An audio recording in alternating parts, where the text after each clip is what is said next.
O'Keefe with her vehicle earlier that morning and then left the scene while Mr. O'Keefe lay injured in the snow during a blizzard.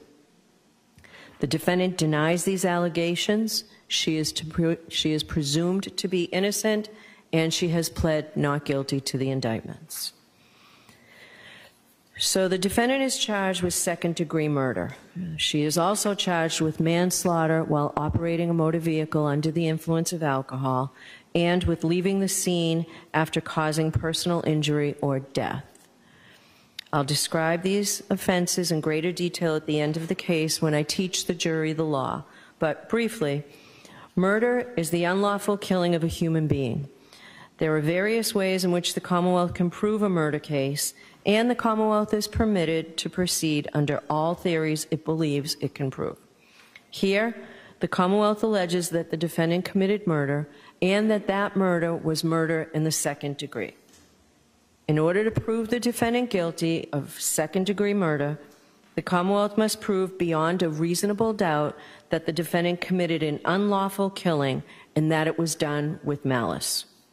In comparison, involuntary manslaughter is an unintentional, unlawful killing caused by wanton or reckless conduct. These terms and the elements of the crimes will be explained to you in detail at the end of the case before you begin your deliberations. Now, the issue of public interest in this case and the duty of this court to adhere to the rule of law. John Adams said that we are a government of laws, not of men, and that the law must be deaf to the clamoring of the public. He meant that while public opinion about a given subject may ebb and flow, the law must be steady, reliable, and even-handed. We know that on the subject of this case, there are people advocating for one outcome or another with intensity, but without the benefit of having heard or seen any evidence in the courtroom at all. The law works in a different way, and the difference is crucial to our system of justice. The jurors selected for this trial will hear and judge the evidence. They will decide what the facts are, and where the evidence is contested, they will determine where the truth lies. Ultimately, the jury will decide whether the Commonwealth has carried its burden of proving that the defendant is guilty of any crime beyond a reasonable doubt. People outside of this building have rights, and we know that they have voices, but this criminal trial will be decided by an independent jury, free from outside interference, based only upon the evidence presented in this courtroom and the law. This is the only way to ensure that every person who comes before the court receives a fair trial. It is just that simple and that important. So while public comment will likely continue, the rule of law will be upheld. In order to determine your eligibility to serve on this case, I'm going to ask questions to you all as a group, and then I'm going to ask you to fill out a supplemental questionnaire. We have found that the use of this questionnaire is helpful for several reasons. First, there are some personal questions on it, and we ask that you be candid. In addition, in the process of filling out the questionnaire, you're provided the opportunity to be more reflective as you answer the questions rather than being put on the spot and asked to give immediate answers. After you fill out the questionnaires, we'll have you come up to the sidebar one at a time so that we can follow up on your answers to the questionnaire and to questions I will have of you. I want to thank you in advance for your patience as we go through this process. As you may know, the lawyers for the parties participate in the selection of the jury. Under our law, each of the parties has the right to exercise what we call juror challenges. This means that each party has the right to challenge a certain number of prospective jurors for any reason or for no reason at all. Therefore, some of you may be excused during the impanelment procedure. If you're not selected for jury service on this case, please don't take it personally. Don't think that somehow you're not a fair person. It's not a reflection on you at all. You will be directed back to the jury room and perhaps picked on a case, different case from another court. In a few minutes, I'll pose a number of questions to you as a group, and you've just taken an oath that requires you to truthfully answer these questions and all questions put to you. If your answer is yes to any question, I will ask you to raise your hand and hold up your juror card in the air with the numbers facing out so that the court officer may read the numbers from the card. You don't have to get the numbers out now because it will still be a few minutes and I'll let you know. The fact that you answer yes to one of my questions does not mean that you're automatically disqualified from serving on this jury.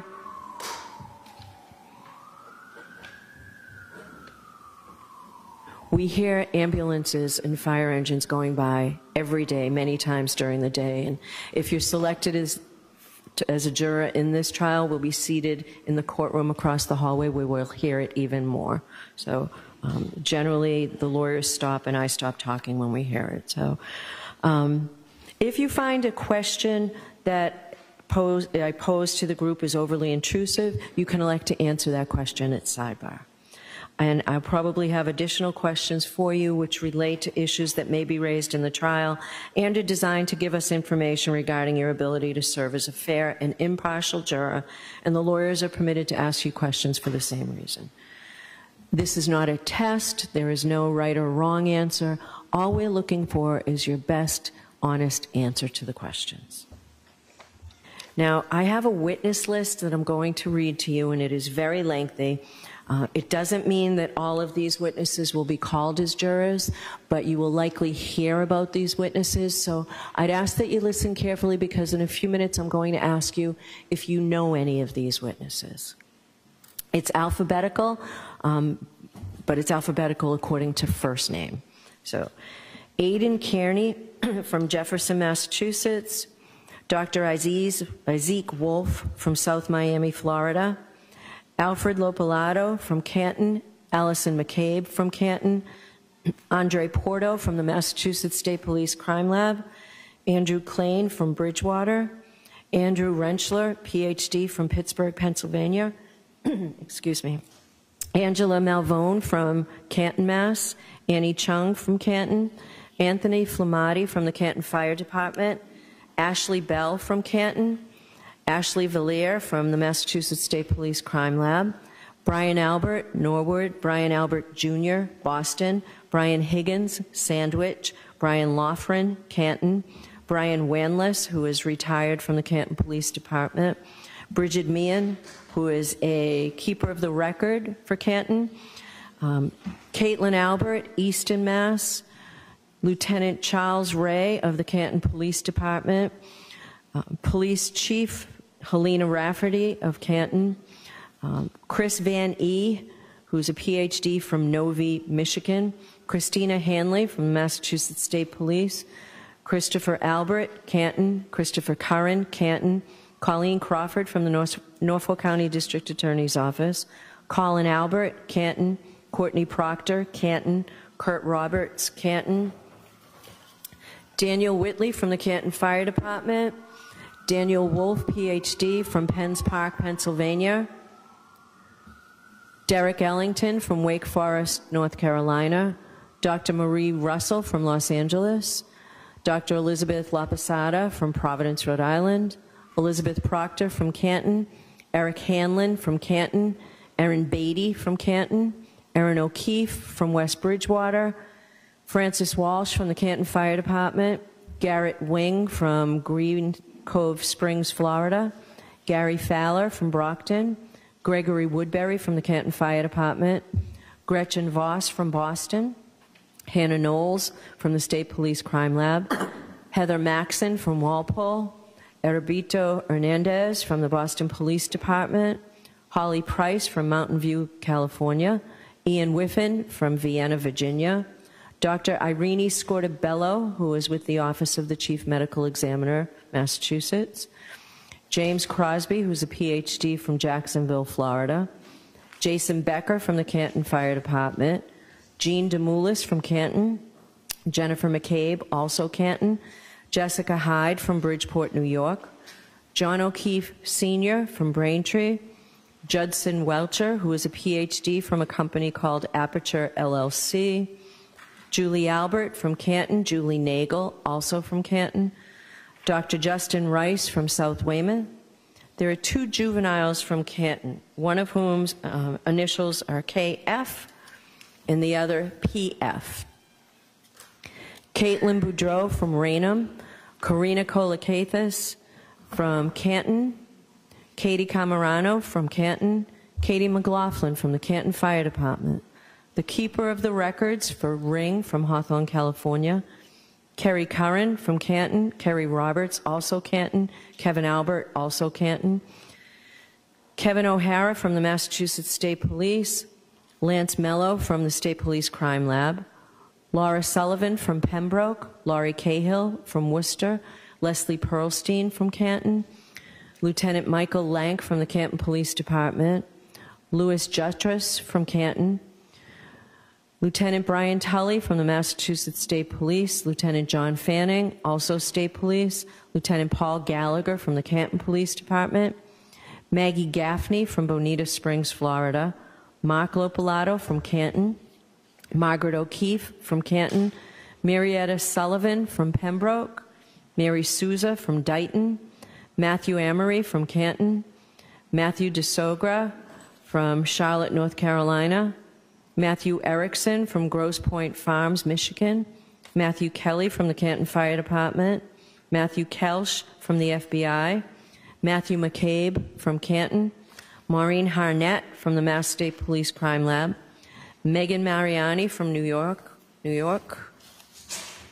Michael Camarano from Canton, Michael Easter from Los Angeles, Michael Trotter from Canton, Michael Wagner from Foxborough, Mike Maroli from Bridgewater, Mike Rushworth from Thompson Station, Tennessee, Natalie Weewick Berschneider from San Marino, California, Nathan Reed from Raynham, Nicholas Bradford from Lorton, Virginia, Nicholas Curran from West Roxbury, Nicholas Kolakethis from Canton, Nicole Albert from Norwood, Norfolk County District Attorney Michael Morrissey, Officer Kelly Deaver from the Boston Police Department, Officer Nicholas Barros from the Dighton Police Department, Patrick Haggerty from Somerset, Paul Mikowski from Melrose, Paul O'Keefe from Canton, Rebecca Bison from Canton, Rebecca Trayers from Norfolk, Mass., Dr. Renee Stonebridge, also from the Office of the Chief Medical Examiner at Boston,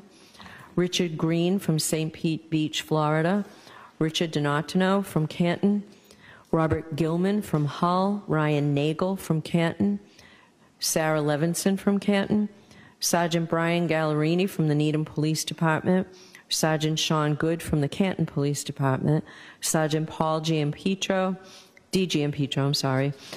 from the Canton Police Department, Sergeant Yuri Buchanan from the Massachusetts State Police, Shannon Burgess from South Lake, Texas, Cheryl Waugh from Canton, Sophie Herzon from the Massachusetts State Police Crime Lab, Stephanie Devlin, also from the Crime Lab, Stephen Mullaney from the Canton Police Department, Steve Nelson from the Norfolk DA's office, Stephen Bernstein, who's a keeper of the records in Stoughton, Stephen Ridge from the Boston Police Department, Stephen Seraph from the Canton Police Department, Stephen Scanlon from West Roxbury, Terry Kuhn from Davis, California, Tess Chart from Lorton, Virginia, Thomas Beatty from Canton, Thomas Kelleher from Canton, Thomas Martin from Weymouth, Timothy Nuttall from the Canton Fire Department, Tristan Morris from Easton. The following are Massachusetts State Troopers.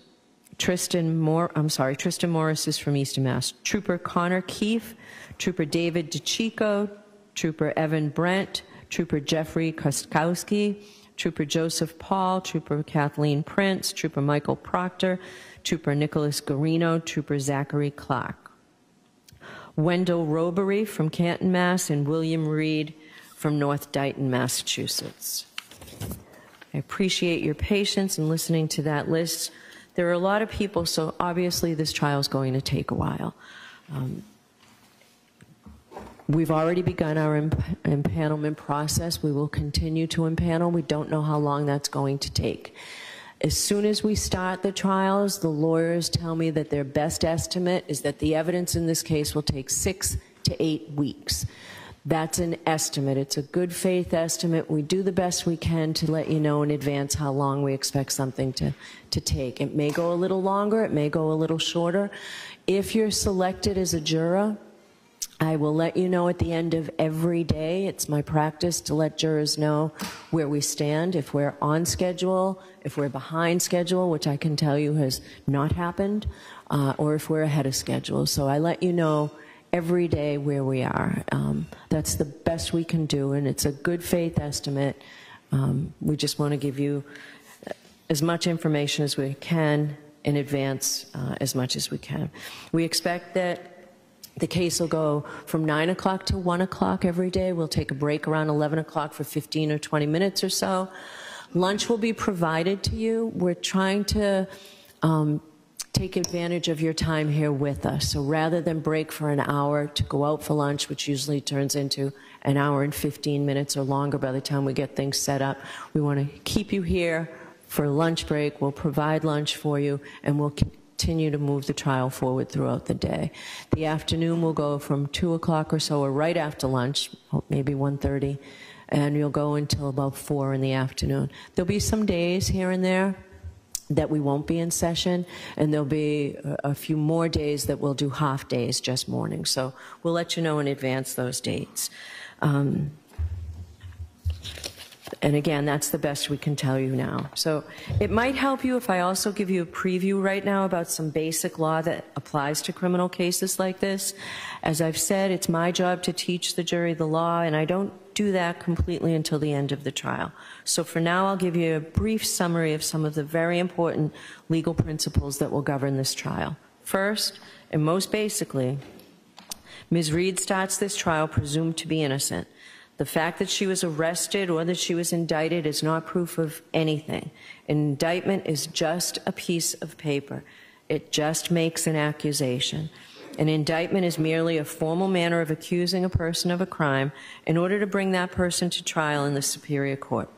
But it is only the jury, in other words, you folks, who can decide whether the prosecution has proved its case beyond a reasonable doubt. If the Commonwealth does not do that, then the presumption of innocence requires you to find the defendant not guilty. The law does not require a defendant to prove his or her innocence or to produce any evidence whatsoever or to do anything other than attend the trial.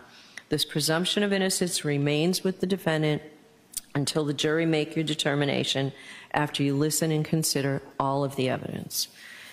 Another important principle of law is that the defendant has an absolute right not to testify, since the entire burden of proof in this case is on the Commonwealth to prove that she is guilty. Under our system of law, a defendant has a perfect right to say to the government, you accuse me, now you prove it, and prove it beyond a reasonable doubt and to a moral certainty. I do not have to say a word. A defendant's decision whether or not to testify has nothing to do with the question of whether she is guilty or not. The jury must not consider it in any way or even discuss it in their deliberations. Jurors in a criminal case must determine whether the Commonwealth has proved its case against the defendant beyond a reasonable doubt based solely on the testimony of the witnesses and the exhibits. Now that brings me to reasonable doubt. What is proof beyond a reasonable doubt? The term is often used and probably pretty well understood, but it is not easily defined. Proof beyond a reasonable doubt does not mean proof beyond all possible doubt, for everything in the lives of human beings is open to some possible or imaginary doubt. A charge is proved beyond a reasonable doubt if, after you have compared and considered all of the evidence, you have in your minds an abiding conviction to a moral certainty that the charge is true. When we refer to moral certainty, we mean the highest degree of certainty possible in matters relating to human affairs, based solely on the evidence that has been put before you in the case. I have told you that every person is presumed to be innocent unless and until he or she is proved guilty, and that the burden of proof is on the Commonwealth.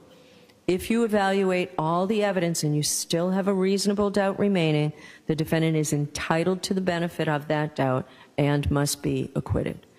It is not enough for the Commonwealth to establish a probability, even a strong probability, that the defendant is more likely to be guilty than not guilty. That is not enough. Instead, the evidence must convince you of the defendant's guilt to a reasonable and moral certainty.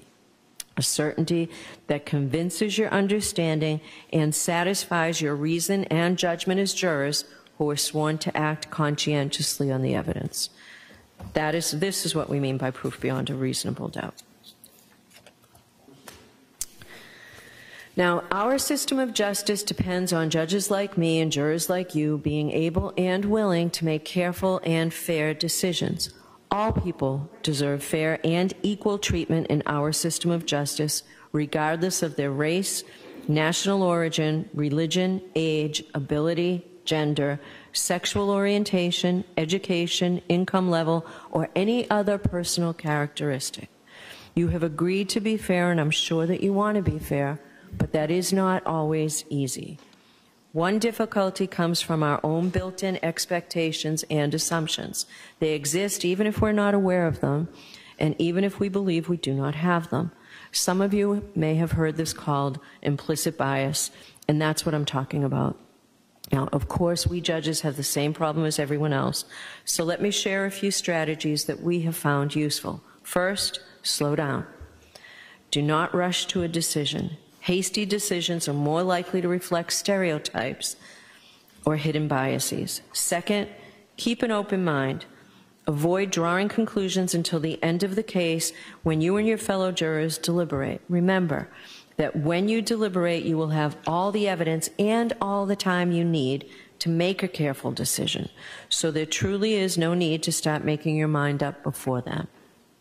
Third, you should listen closely to all the witnesses.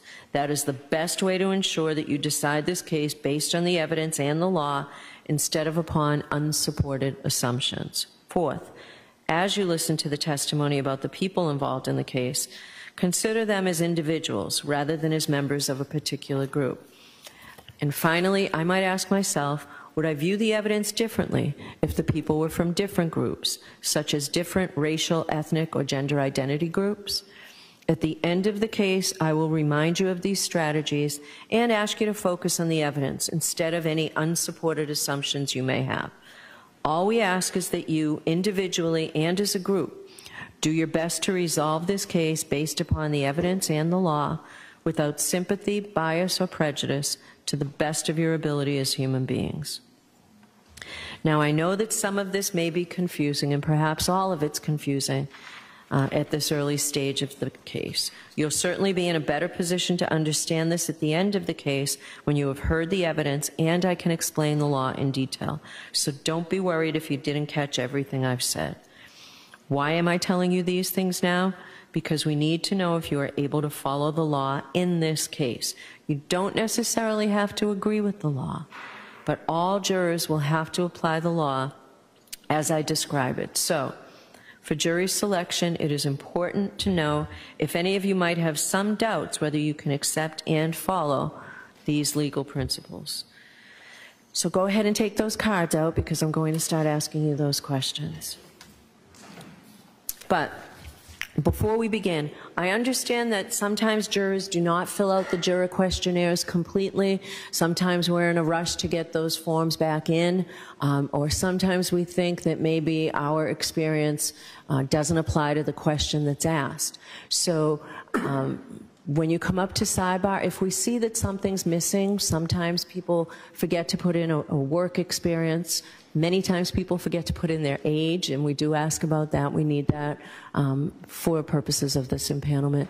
But sometimes people forget to put in whether they were a witness in a case that was in court, a defendant, another litigant.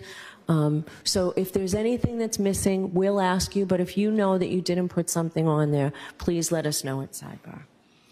All right, so if your answer is yes to any question that I ask, please raise your hand until the court officer reads your number.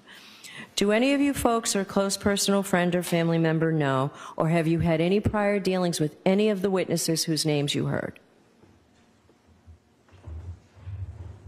Juror number 343, 360, 347, 339. This clerk will get scratched. 360. Thank you. Juror number 348, juror number 344, juror number 333, juror number 310, juror number 355, juror number 332,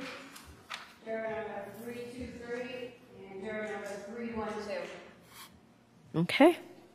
Thank you. Do any of you folks or close personal friend or family member know, or have you had any prior dealings with the lawyers in this case or the Norfolk County DA's office? Juror number 326, juror number 328.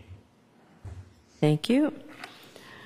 Do any of you folks or a close personal friend or family member have any financial or other personal interest whatsoever in this case or its outcome? I see no affirmative responses. Please raise your hand if you have seen, heard, or talked about this case.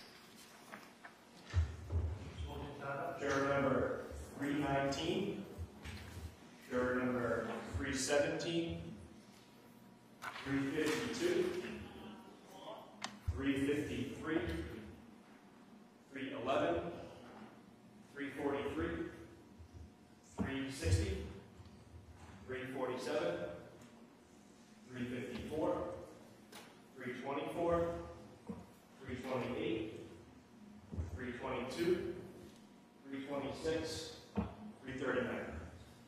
Juror number 330. Juror number 357. Juror number 321.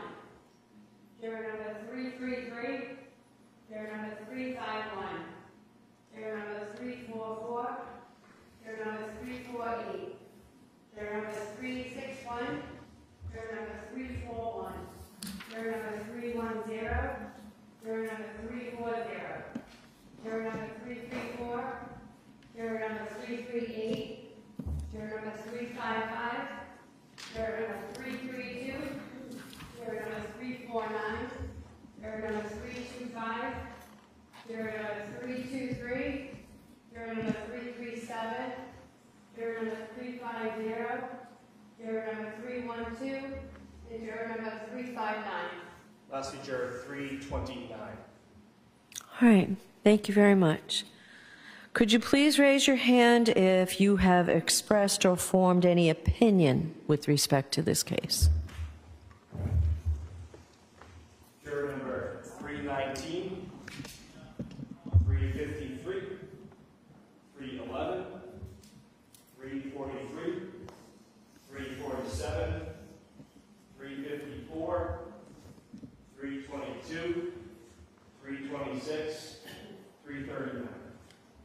Juror number 330. Juror number 333. Juror number 344. Juror number 348. Juror number 361. Juror number 341. Juror number 310.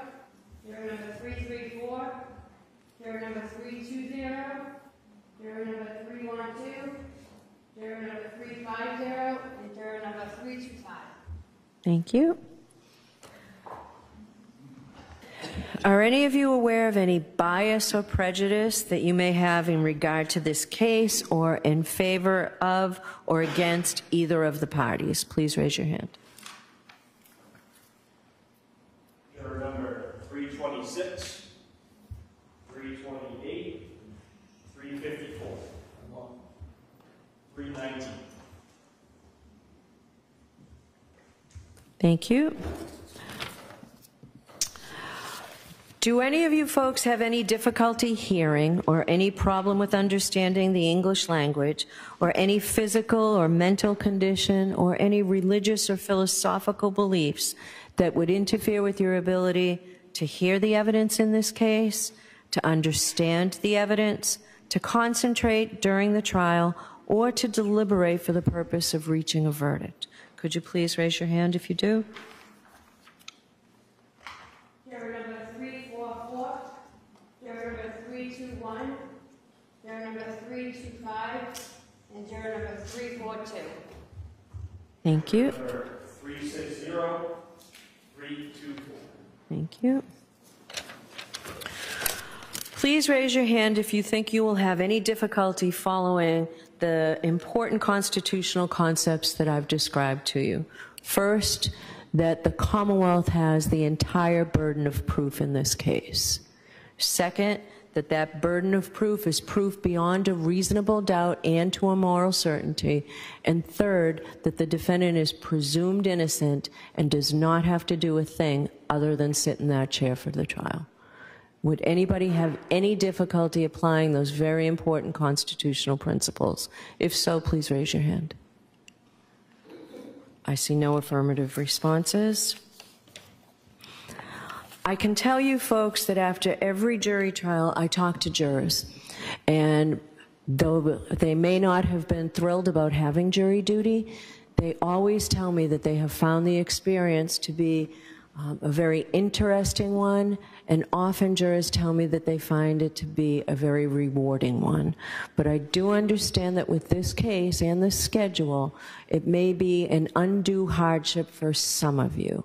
Let me tell you what I mean by undue hardship. When I told you earlier that all civic duties cause us some inconvenience, an undue hardship or a substantial hardship is much more than that. It's something that means that it's personal to you, and the person sitting next to you will then have to step in and give up time from their lives. I generally think of it in terms of either you're a student or you have airline tickets or surgery scheduled for the time that we will be on trial. So with that in mind and that very rough definition, please raise your hand if you think that you have a substantial hardship that will prevent you from being a juror in this case. Juror number 319, 317, 352, 311, 343, 360, 354, 326. Juror number 361. Juror number 348, juror number 351, juror number 346, juror number 333, juror number 355, juror number 338, juror number 334, juror number 310, juror number 341, juror number 350, juror number 323, and juror number 325. Okay. So in a minute, I'm going to leave the bench and give you an opportunity to fill out those supplemental questionnaires. I ask that when you do so that you don't talk to anybody about your answers to the questions or to share any comments with other jurors or concerns that you may have about being a juror in general or a juror in this case. If you have any questions or concerns, you can talk to me when we come back out. So with that, we will be in recess. Jim? Yes. Court, all right, please.